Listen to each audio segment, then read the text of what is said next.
Hey guys, I want to thank you for downloading this brand new episode from the podcast C's Get Degrees. For any updates or any brand new episodes, go visit Apple iTunes, Spotify, iHeartRadio, and Amazon Music today.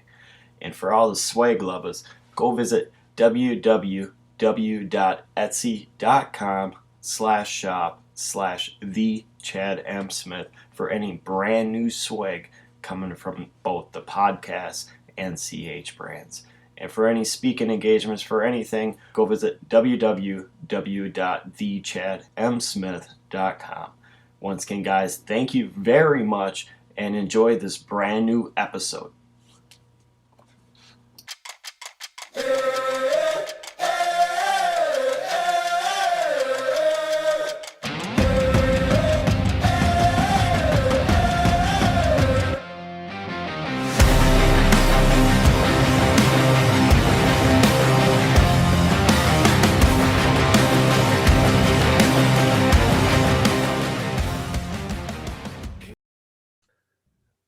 All right, guys, welcome to C's Get Degrees. We have a guest, Erik Allen. He is the top-rated MMA show, Erik Allen Show podcast, correct? Yep, the Erik Allen Show. Yep, it's a podcast, yes. And he is the founder of ErikAllenMedia.com. Welcome to the show, man. Man, thank you so much for the time and having me on the show. It's truly an honor, man. I'm excited. All right, so tell us, everyone, where you're calling in, because obviously I'm north of Chicago, and you could probably pick up the accent a little bit. Okay. So. I'm out in Coeur d'Alene, Idaho. What? That's where I'm at, man. Yeah, it's beautiful country over there. Yeah, about 100 miles from Canada, man. Tucked up in the mountains and away from all the craziness that's happening across the U.S. Okay, is there a lake over there too? A nice, beautiful lake in Coeur d'Alene? Coeur d'Alene Lake, yeah. It's like 3 miles from my house, man. It's like 100 miles long. It's massive. There's some bass fishermen guys I know that I follow that are from that area, and they post, and I'm like, God, it's beautiful out there. Yeah, it's fun to live, man. I used to vacation here as a kid, and so it's fun to live here as an adult and have my own kids and stuff like that up here. Yeah, and you're probably like me too, where you're near the border, and sometimes you talk to someone across the border, all of a sudden it's like you're in Canada. Right. Yeah. So it's kind of a unique spot where if I go one direction, I'm 35 miles, one direction, 35 miles, I'm in Washington, and 35 miles the other direction, I'm in Montana. And then 100 miles north, I'm in Canada. So you get all three worlds. Yeah, totally. But no, guys, he came out of the pod. He actually is going to be talking pretty much his whole brief story. And like we were discussing earlier, you have a 5-minute YouTube video or 8-minute. I don't remember what it was. Somewhere in there, 5 to 8 minute, give or take, of your older story. And he's like, dude, I got to update it. I'm like, all right, man, let's just, roll with the update and have some fun with it. So the mic is yours, man. Dude, I appreciate it. I guess my story is, I grew up in what I thought was a typical household, right? I mean, we played Little League, went to Sunday school and all that fun stuff. And then when I was 11 years old, my parents got divorced, and then my path changed like massively, right? So my mom got together with a boyfriend who was very physically abusive. So I watched him beat her up quite a bit. In the middle of my 8th grade year, they decided to move from Washington State out to Stevensville, Montana, which is population 1,200 people. We had 5 acres. And they rented this house out there that had 3 bedrooms, and they had a son together who was just a few months old at the time. And there was a room for them, a room for my half brother, and a room for my sister. And they literally told me, like, we don't have a room for you, but you're going to stay out in the garage. And so they put up a plastic tarp at the foot of my bed. And then on the other side of that plastic tarp was the truck that pulled into the garage. Montana in the winter gets really stinking cold. And I can vouch for that because I was out in the garage the whole time. And there was a fireplace out there, but once the fire went out, it was pretty much frozen for the rest of the night. So yeah, that's kind of where I grew up, and lived that life up in Montana and watched the abuse continue. And then when I was 13 years old, I was brushing my teeth. It was like midnight. I think my sister was maybe at a friend's house, and I don't even know where my brother was at, maybe sleeping. And I brushed my teeth, and then behind me, they came home arguing, no different than any other night. But as I'm brushing my teeth, I feel like God's like telling me, man, you got to turn around. And so like, as I'm brushing my teeth, the way the house was set up, so behind me was the kitchen to the pantry to the garage where my room was at. So I turned around to look into the kitchen, see what's going on. And he's on top of my mom, just boom, boom, boom, one after the other, shot to her face. And I'm like, man, I got to get this guy off. And so I snuck up behind him, grabbed a cast iron pan, and Well, I got a pretty good swing, so I swung as hard as I could, and I split the back of his head open and didn't knock him out. He turned around, he said, "What the?" And in the middle of that sentence, I took another swing and split his forehead open. And surprisingly, still didn't knock him out. I had actually fallen over on that last swing. And I remember him standing up over me and he was yelling. And my mom jumps up and lands like 6 shots in a row to his face and blood splats on the wall. I mean, insane. Cops show up, take him to jail. My mom never pressed charges. And I was pretty much kicked out of my house at that point. So I finished my last 3 months or so of my freshman year of high school, moving around to different friends' houses that I was sleeping on couches and things like that. And then after my freshman year, moved back to Washington State to live with my dad. And he bought this house, or he rented this house for him and I to live in. And then he would go live with his girlfriend. And so basically, put 20 bucks in a cup. That was my lunch money for the week. Stuffed the freezer with Hunger Man meals and cereal and milk in the house, and basically raised myself at that point. So I had no like accountability, no mentorship in like how to handle money or any of that. So I started getting around guys that were doing drugs and smoking pot and taking hallucinogens and all this stuff. So my life was just really headed down a very wrong path. And at 18 years old, while I was still a senior in high school, I got arrested for having a bong, which is funny because it's now legal in the state of Washington. But I did get arrested, had to go to jail, black and white chain gang outfit on, man, bright orange slippers, scariest day of my life. And you'd think I might have learned my lesson, but I actually didn't. I was on a year probation, so I couldn't smoke pot. But what I did was I turned alcohol at that point.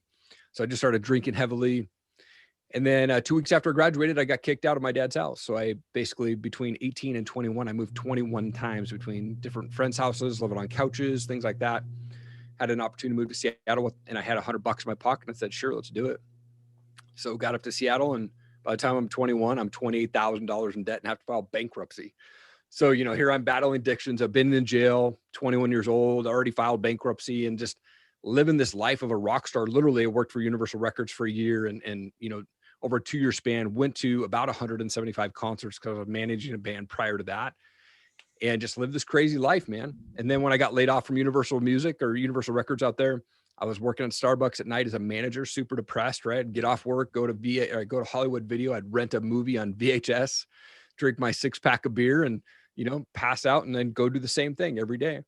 And one night this girl walked into Starbucks and asked me if I wanted to go to this college age event, and said, you know, hey, it's pretty fun. It's not churchy. It's just like go hang out with some people. And here I am, like no friends, depressed. I'm like, yeah, sure, I'll go. So there ended up being all these people there that actually knew me, or like I knew them from the other side of the state. And it was like this weird connection. And then about 2 months later, it was Easter morning, and I was out partying with my bandmates. I wasn't in the band, I was managing the band, but like, so I went out partying with these guys the night before Easter, woke up Easter morning in my buddy's basement, surrounded by like 15 people, and felt God really go, man, you're done. Quit cold turkey drinking, drugs, cigarette, everything right there, and gave my life to Christ in that basement. And I called that girl who left me, you know, invited me to that church event. And I left her a voicemail and said, hey, happy Easter. Hopefully I'll see you at the store. And then, man, a year later, we're married. Now we've been married for 16 years. We have awesome kids. I've been sober for 16 years. And man, we're just trying to like break that chain of abuse and addiction and divorce, and this, you know, leave a new legacy for our kids, man. We're raising our kids way differently than the childhood that my wife and I had. So yeah, man, that's where we're at right now. Yeah, and I was smiling. Me and you were kind of smiling when you said VHS, and I think my listeners are about 25, 35 years old, so we all can get Hollywood was it Hollywood Movies? What was the other one? Family Video? Yeah, Hollywood Video is where I used to go, man. Oh, yeah. From my apartment. I lived in this total ghetto apartment. It was actually across the street from where Jimi Hendrix is buried, up in Renton, Washington. That's insane. I think what was back in the day, it was like go get a video, go to like here in our local thing was like a Tom's Drive-In, so you get like 2 quarter pounders for like $3. Yeah, nice. And, go back and hang with the bandmates, and you know, listen to Stone Sour or whatever it was at the time. I don't remember. Right. What I'm 2004 graduating class, so like okay, all that. I don't even say what was it. Was like an in between. It was like the metal / rock kind of converted.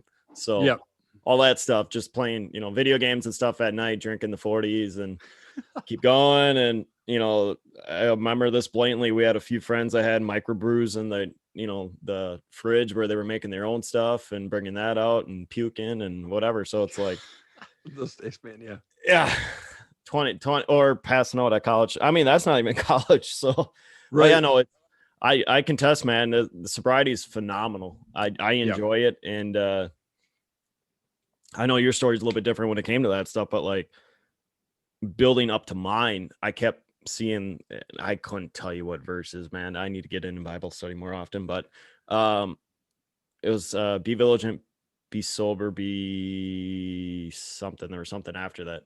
Yeah. And I seen it like weekly for like 4 months straight. Wow. And then I had my friends that were like super good in church. They're like, hey, dude, clean up. I'm like, it's like, no. And you get it. I mean, people keep screaming at you and you're like, no, I'm good. And you just keep going and going. And then all of a sudden, you know, kind of had that aha moment. And pretty much the same way. Mine was a little bit different. I had a very small, sweet friend of mine call me right like a day after I got divorced. Like I had a big trauma event that occurred going into a divorce. It was like 2 days later. She's like, hey, can I pray for him? I'm like, absolutely. And yeah, you know, right at that moment, you feel the heat wave and everyone kind of happiness. And it's tough to explain if anyone hasn't been through it, but it's just like all of a sudden you just feel super happy, super good. And that's why everyone's like, dude, that's when the spirits get in you. Yeah, man. And I mean, there's always going to be struggles. There's always going to be temptations. Right. And now it's a different mindset though. Right. Like I had to step away from hanging with my buddies for a bit, and they understood. Like I had to tell them like, look, I got to get better for myself. I'm not strong enough to go out to the bar right now, but I got to get sober. So I got to take a break from hanging out. And they understood that. Like my real friends were like, dude, absolutely, man, get the help, get whatever you need to do to get better. And, you know, I'm friends with those guys today. But, you know, I had to like submerge myself with reading books and reading the gospel and hanging out with pastors and hanging out with people who are living that life that I wanted to, like the sober life and being just on fire for the Lord, man. And so I had to find those people that were at that church event, man. And I just started hanging out with them like crazy as much as I could, and really just rocked my world ever since, man. Same exact thing. I pretty much had to block out my friends, except for one or two. I mean, they knew what was going on, but like the bar scene guys, I think out of like the four, I'm hanging out with one. But I told him straight, I'm like, dude, it's like I need to get away. Like I'm not pushing you away. I just need to get away from the beer, the alcohol and stuff. Yep. I'm like, until I get that under control and I feel comfortable, I will definitely, you know, go back and help you and whatever. But I'm like, I need just completely. So like I absorbed myself into church events. I absorbed myself into helping out at the local church here. Yeah. And then I find out a lot of people went through addictions and all that stuff that are in the church family. What was the other one? Got baptized, absorbed in eBay, podcasting. I'm gonna say but like I had an addicting personality. So like I looked at it, it's like, okay, if I'm going to get addicted to something in a good way, why don't be God and something great that's serving people? Yep, absolutely. And not the other stuff. So yeah, I can't even and I could probably contest to this, or you could probably contest this. Once that path's kind of laying out and you start going on the podcast world, you start, being with people in church, your life completely drastically changes. Totally. I mean, yeah, absolutely. And I too have this addictive personality, right? So like I started Top Rated MMA as an apparel company in 2012. My wife came up with the name Top Rated MMA, and that was during like the big era of like tap out was big then. We're like, how do we make ourselves different? Because we knew we wanted to launch this MMA apparel company. And my wife's like, dude, Top Rated MMA, and then let's make it 100% American made. So still to this day, we are 100% American made apparel company. I now have my own heat press and hat press, and I do everything myself at the house here. But I made so many business mistakes, wasted so much money, on inventory and things like that at the beginning. And, over the years, actually around 2015, I got bored with it. I was like, dude, I'm not making money. I'm not excited about it. And I put an ad on Craigslist for somebody to buy Top Rated MMA. And somebody called me on it and was going to offer me a few grand for the name and all that stuff. And in that call, I was like, no, I can't do it. Felt God say, nope, can't. And so I stopped the call. And then I kind of took a moment and I just rebranded, and we said, all right, so we got a new website, we got a new logo, and we launched the Top Rated MMA show in 2017. And then now humbly, it's considered the #1 MMA podcast out here in the Northwest. We've done over 200 episodes, and I've talked with just about a fighter, a male and female fighter from every single state in the US. And then we're now talking with fighters globally. You get it, man. The podcast just comes to life. Totally.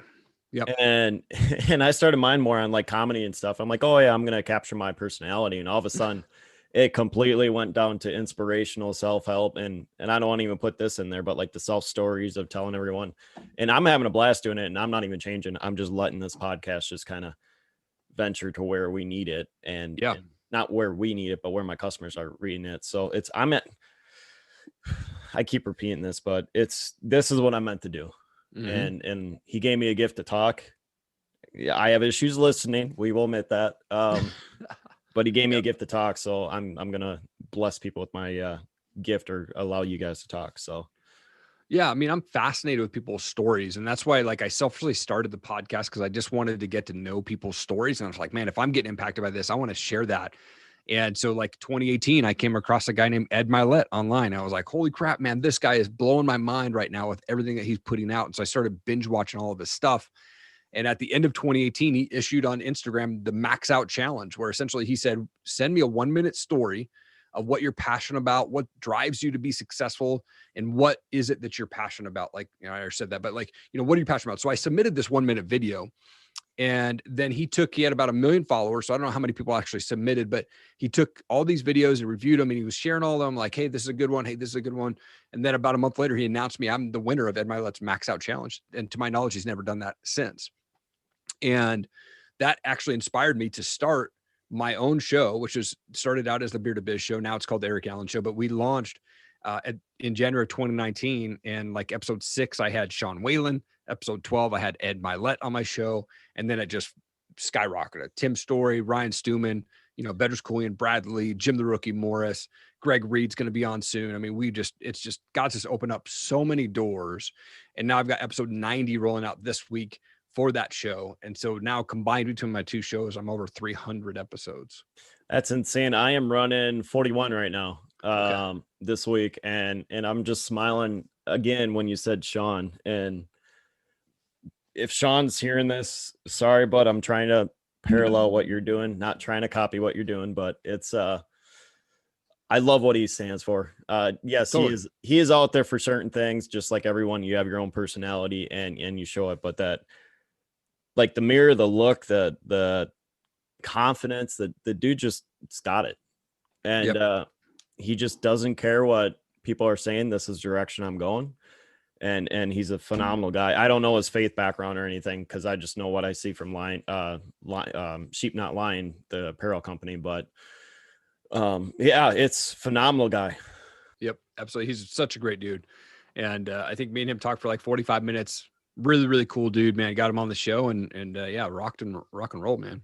Yeah, I just smile. The dude's just got, like, sitting in the car with this cigar in his life. I'm like, everyone's like, oh, you don't want to smoke for insurance reason. I'm like, man, who cares? It's like, enjoy life, have a cigar, sit in a car and take a picture. Totally right. Yep. So to be honest, man, I'm not going to sit here and chat our head off, because we brought so much value in that 15, 20 minutes that I'm just going to shut up. So let everyone know where we can download all your content, podcasts, and all that stuff. And then we'll definitely get everyone connected to you. Right on, man. Yeah, I'm on YouTube. It's just the Erik Allen, or Erik Allen Media on YouTube. You can find us on there. So it's got playlists for all of my shows that are on there. I record my shows in audio and video, so they go to YouTube on that. And then Instagram, I'm on there, Erik G. Allen. I love to connect with new people, so always just shoot me a message on there. I respond to every comment on all my posts. And then erikallenmedia.com is the website. So I do public speaking. You can book me for that. I also do video brand, promo videos for lots of brands like Alpha Outpost and Grunt Style and Combat Flags I've worked with and things like that. So love being able to work with brands. Lots of beard companies reach out, of course. And so, yeah, I mean, you can connect with me on there. I love just connecting with new people, and networking is like really what I just love to do, man. Thank you very much for coming on. God bless, bud. And look forward to working with you in the future here, man. Absolutely, man. Thank you so much for the time, man. Really appreciate it. Yep. Thank you.